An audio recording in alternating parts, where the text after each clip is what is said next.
Hello children, how are you children? You all are well and fine? Take care of your health children. Okay na? Today in this session children, we are going to learn 7th class social studies chapter 21. Okay? So I am requesting you open your social studies textbook. Page number open 188 children. Okay na? So what is the name of the chapter children here? Devotional paths to the divine. Chapter 21.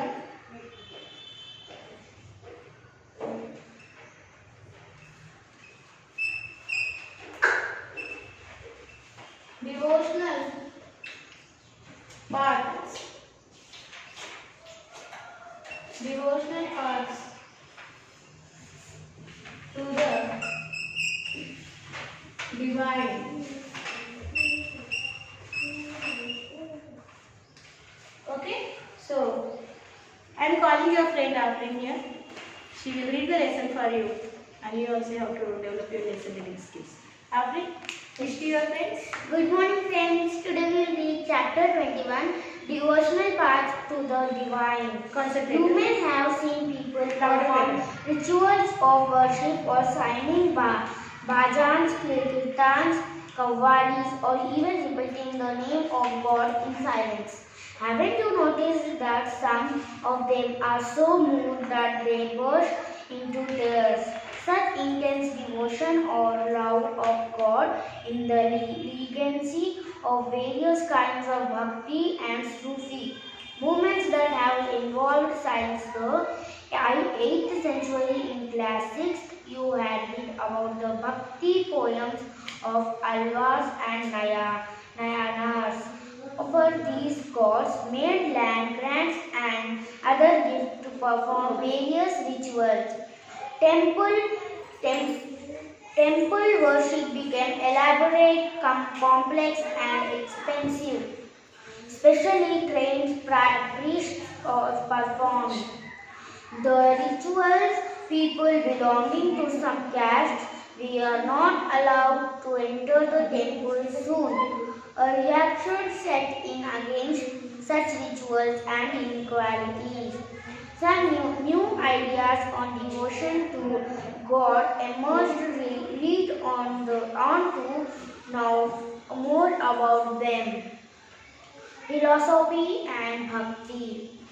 Shankara, one of the most influential philosophers of India, was born in Kerala in the 8th century. He was an advocate of Advaita, or the doctrine of the oneness of the individual soul and the supreme God, which is the ultimate reality. He thought that Brahman, the only or ultimate reality, was formless and without any attributes.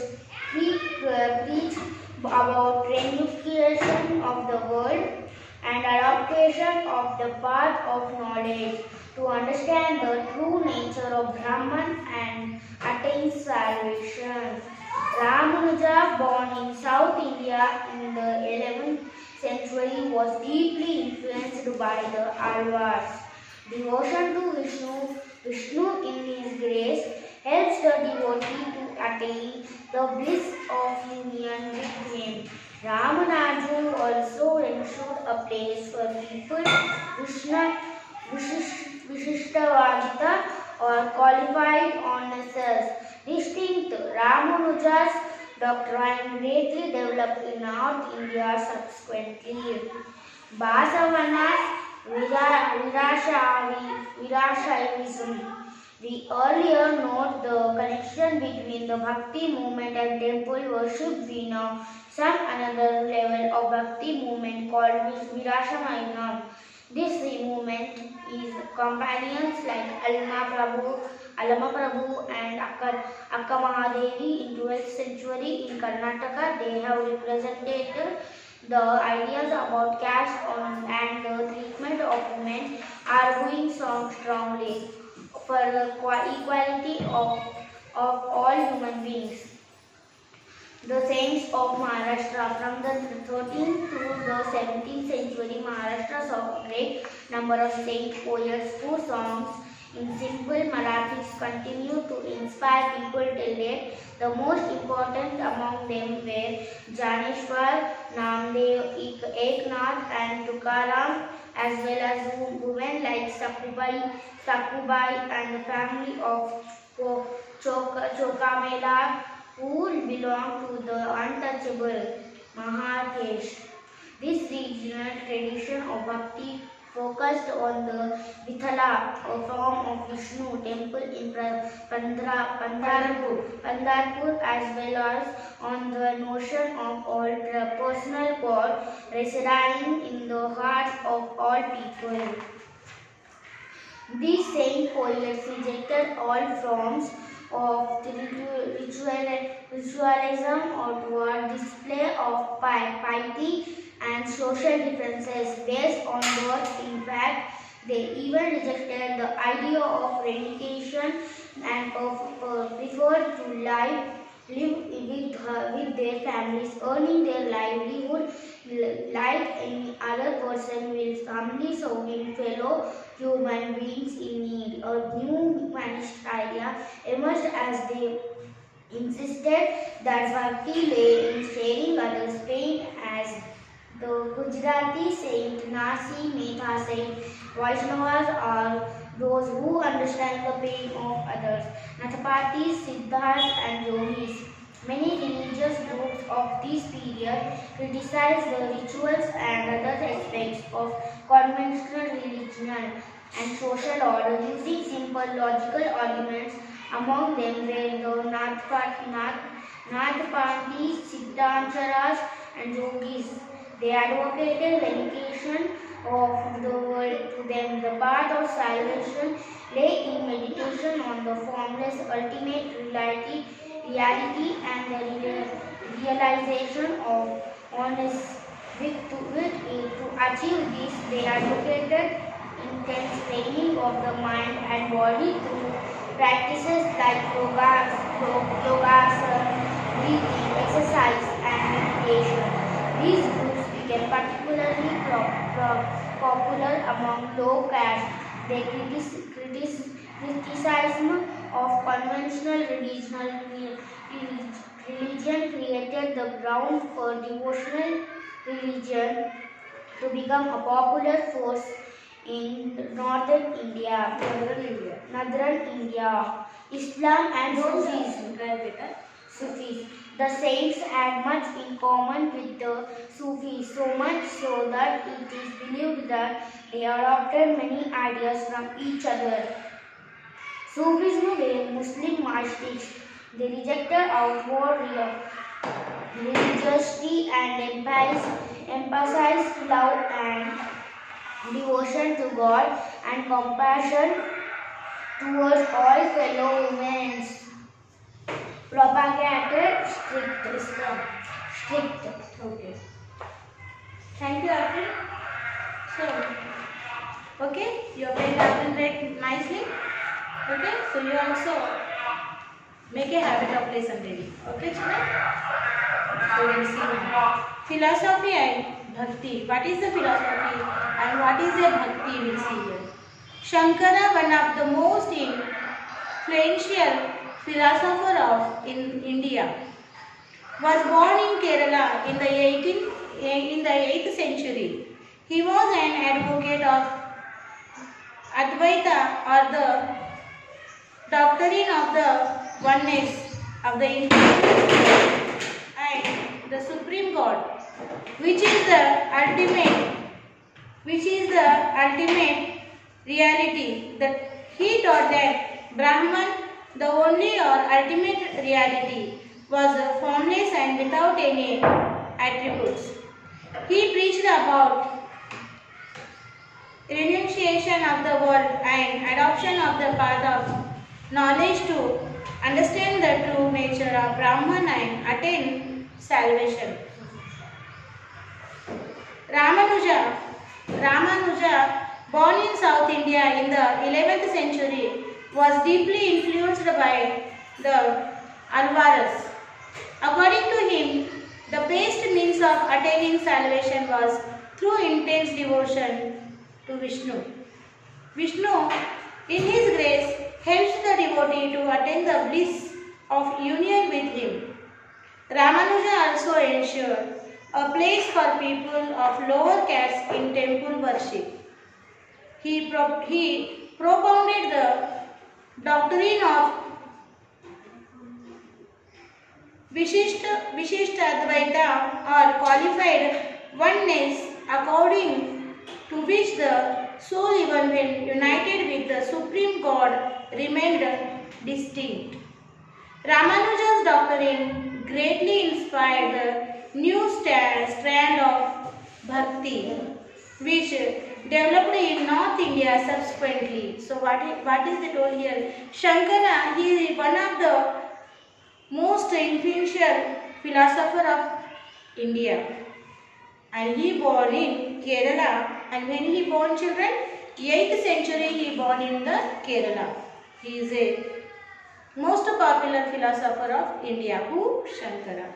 He was an advocate of Advaita. He was an advocate also of Advaita and the doctrine of the oneness of the individual soul and the Supreme God, which is the ultimate reality. He taught that Brahman, the only or ultimate reality, was formless and without any attributes. So what he taught children? Shankara, a philosopher, he taught Brahman, the only or ultimate reality, was formless and without any attribute. Later, Ramanuja, born in South India in 11th century, was deeply influenced by Alava's. According to Ramanuja, the best means of attaining salvation was through intense devotion, through intense Atmavanchana, you will say, through intense devotion of Vishnu. Who's Vishnu? And Vishnu, in his grace, helps the devotee to attain the bliss of union with him. Ramanuja also ensured a place for people of lower caste in temple worship. He propounded the doctrine of Vishishta Advaita or qualified oneness, according to which the soul, even united the Supreme God, remained distinct. Ramanuja's doctrine greatly inspired the new stand of bhakti, which developed in North India subsequently. Basavana's Virshaivism. How is the Basavana's Virshaivism? We'll see. We earlier noted the connection between the bhakti movement and temple worship. We now see another level of bhakti. Another level of bhakti movement called Virashaivam. This movement was initiated by Basavana and his companions like Allamma Prabhu and Akka Mahadevi in 12th century in Karnataka. So in the 12th century in Karnataka, there is one more new bhakti trend is started. It is called as a Virashaivam. And who is started this is? Basavana and his companions. Like, what are the names of them? Allamma Prabhu and Akka Mahadevi. Where they started? In Karnataka. They have represented the ideas about caste and treatment of women, arguing strongly for the equality of all human beings. So, they have represented these companions of Basavana, Allamma Prabhu and Akka Mahadevi in the 20th century.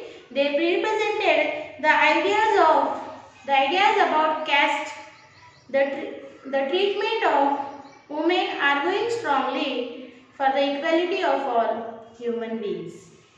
These are vachanas. There are vachanas or sayings attributed to Basavana. So they preached the following vachanas or sayings. What are that vachana? The rich will make temples for Shiva. What shall I, a poor man, do? My legs are pillars, the body, the Shri, the head a cupola of gold. Listen, O Lord of the meeting rivers, things standing shall fall, but the moving ever shall stay. See how nice they are preaching. Okay, how are their Vachana? See, the rich will make temples for Shiva. What shall I, a poor man, do? Rich means children, those are having the money, rich people, they will make the temple for the Lord Shiva. Then the poor person is asking, what shall I, a poor man, do? పేదవాళ్ళు ఏం చేయగలుగుతారు అని అడిగారు అన్నట్టు. Okay, so what they telling, my legs are pillars, my legs are pillars. The poor man is telling my legs are pillars, my body is shrine, shrine అంటే గుడి. The head a cupola of gold, my head is a cupola of gold. Listen O lord of the meetings rivers, things standing shall fall. So, O Deva, we know meeting rivers, things standing shall fall, but the moving ever shall stay. So, how nicely they preach, children. So, like this, vachanas are there. They preach the Basavana, the Bhakti trend. Okay. The next is the saint of Maharashtra. So, in the Maharashtra, how the saint are and how they to whom they devotee, okay, and whom they worship, we'll see here, children. From the 13th to the 17th centuries, from the 13th to 17th centuries, Maharashtra saw a great number of saint poets whose song in simple Marathi continue to inspire people till date. The most important among them were Gyaneshwar, Namdev, Eknath and Tukaram, as well as women like Sakhubai and family of Chokhavela, who belong to the untouchable Mahar caste. This regional tradition of Bhakti focused on the Vithala, a form of Vishnu, temple in Pandharpur, as well as on the notion of a personal God residing in the hearts of all people. So, this Bhakti trend is started in the Maharashtra in the 13th to 17th century. Many poets, they wrote the poems and they sang that, and which is the impact, which is influence on the, which had the great influence on the Maharashtrian peoples till today also. So, they are, that saints' name are Gyaneshwar, Namdev, Tukaram, Eknath, and in the women Sakhubai and the family of Chokamela. This family of Chokamela, they are the untouchable family, and these all saints are devotee of Vithala.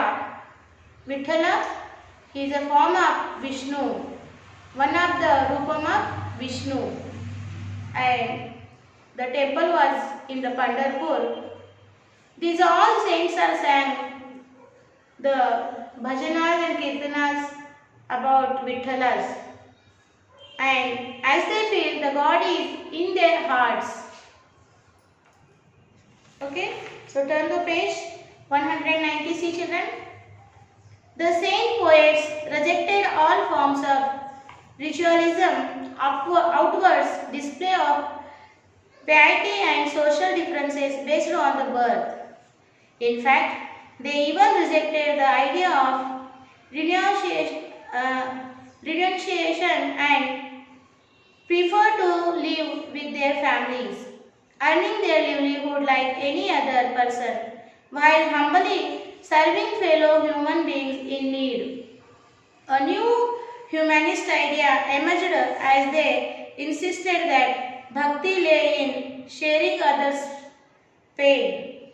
As the famous Gujarati saint Narsi Mehta and Vaishnavas are those who understand the pain of others.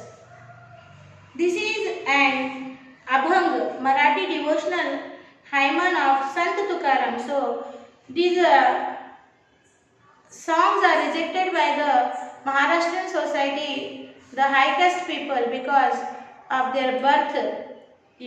Because some saints are to birth into the low caste, untouchable families, and they, for that sake, that reason, these high caste people are rejected their devotional songs, rejected their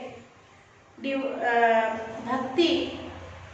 And Sant Tuka, here they given one Sant Tukaram's one Abhang means Haiman. So what is that? See, he who identifies with the battered and the beaten, mark him as a saint, for God is with him. He holds every forsaken man close to his heart. He treats his slave as his own son. Says Tuka, I won't be tired to repeat again, such a man I got in person. So this is one of the Abhang hymn they given here of Sant Tukaram. The afterwards are the next bhakti trend is Nathpatis, Siddhas and Yogis. Many religious groups of this period criticized on the rituals and other aspects of conventional religion and social order using simple logical arguments. Among them were the Nathpatis, Siddhankars and Yogis. They advocate renunciation of the world. To them, the path to salvation lay in meditation on the formless, ultimate reality and the realization of oneness with it. To achieve this, they advocated intense training of the mind and body through practice like yogasanas, breathing, exercise and meditation. These groups became particularly popular among low caste. Their criticism of conventional religion created the ground of devotional religion to be a popular force in northern India. And the next are Islam and Sufism. How Islam and Sufism were, what is their bhakti trend, we'll see. The saint had much in common with the Sufis. So much so that it is believed that they adopted many ideas from each other. Sufis were Muslim mythics. They rejected outward religiosity and emphasized love and devotion to God and compassion towards all fellow human beings. Islam propagated strict monotheism or submission to one God. It also rejected idol worship and considerably simplified ritual of worship into collective prayers. At the same time, Muslim scholars developed a holy law called Shariat. So, according to Islam religion, they rejected the idol worship and they considered the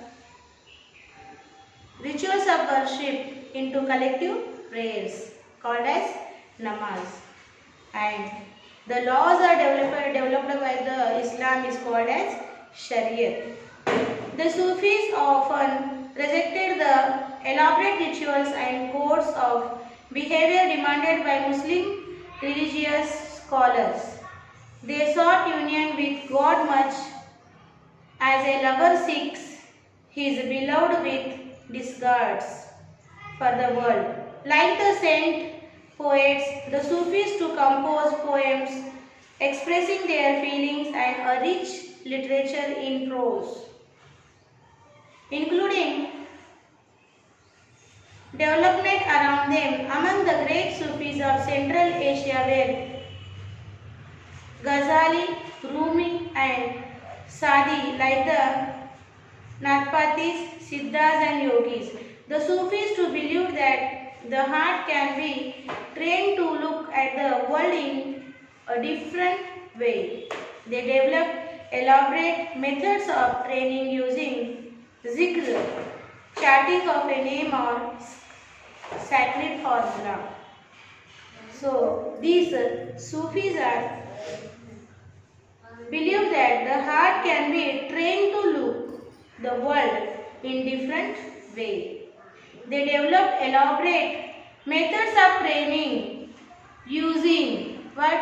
Zikr. Zikr means what? Chanting of a name or sacred formula. Contemplation. Sama. Sama means singing. Rags, dancing. Discussion of the parables, breath control, etc. under the guidance of a master or peer. Thus emerged the silsilas, a genealogy of Sufi teachers, each following a slightly different method. Tariqa. Method means tariqa of instruction and ritual practice. A large number of Sufis from Central Asia settled in Hindustan from the 11th century onwards. This process was strengthened with the establishment of the Delhi Sultanate, when several major Sufi centers developed all over the subcontinent. The Chishti Silsila was among the most influential orders. It had a long line of teachers like Khwaja Muinuddin Chishti of Ajmer, Qutbuddin Bakhtiyar Kaki of Delhi, Baba Farid of Punjab, Khwaja Nizamuddin Auliya of Delhi, and Bande Nawaz Gisudaraz of Gulbarga. So, this Chishti Silsila was among the most influential orders. It had a long line of teachers like Khwaja Muinuddin Chishti of Ajmer, Qutbuddin Bakhtiyar Kaki of Delhi, Baba Farid of Punjab, Khwaja Nizamuddin Auliya of Delhi, and Bande Nawaz Gisudaraz of Gulbarga. These are the teachers of the Chishti. The Sufi masters held their assemblies in their khanqahs or hospitials. Devotees of all descriptions, including members of the royalty and nobility and ordinary people, flocked to these khanqahs. They discussed spiritual matters, sought the blessing of the saints in solving their worldly problems, or simply attend the music and dance sessions. Often people attributed Sufi masters with miraculous powers that could relieve others of their illness and troubles. The tomb or dargah of a Sufi saint became a place of pilgrimage to which thousands of people of all faiths thronged. So, this is the Bhakti trend of Sufis. So children, once you go through the reading, try to understand the given subject in this chapter. Today we will stop here children and write your Sakshi today like this.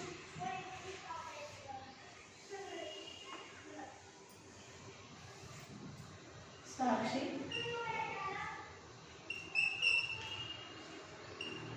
Subject you have to write social. Class you have to write 7 and HW you have to write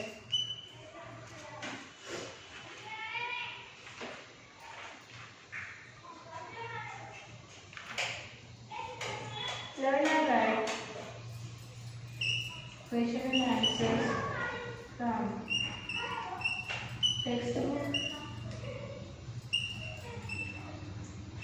page number 189, 190 in HW. their parents and their teachers will give the sign and schools will be physically reopened, children. So whatever the question and answers given on the textbook page number 189 and 190, that all question answers you have to write in the HW book one time, children, as your homework, and send it to the given school mail ID. Okay na?